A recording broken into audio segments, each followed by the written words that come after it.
Obviously has an interest in recovery and working with folks in our community, whether you're from a provider, whether you're from a church, a synagogue, a mosque, whatever your house of worship is. We're all going in the same direction, and that is to reach out to folks, love on them, and let them know that we are here as a support system.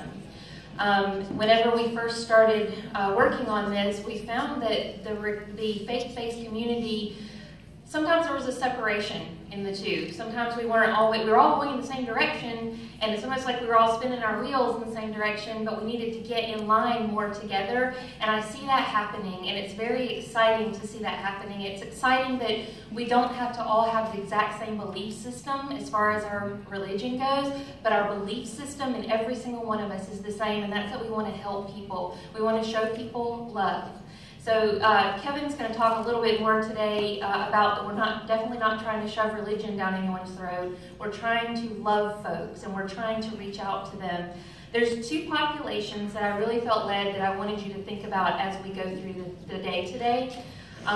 Recently, I was contacted by the Secretary of Defense office in Washington, and they are working on something very similar to what we're doing here in the state of Florida with recovery-oriented system of care for their military members. So we're going to have an opportunity to work with them in what we're doing as well. I was in the military, I was in the Air Force, and I went in the Air Force to get away from home, and guess where I ended up being stationed?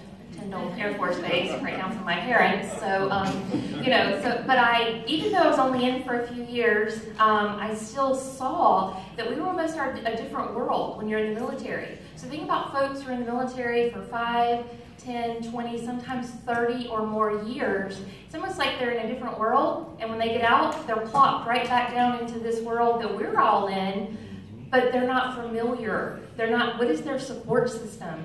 Do they have a job? How are we going to reach out to those military members? Suicide and substance abuse is way too high for our military members. And I think that we have a responsibility as a community to reach those folks in the military.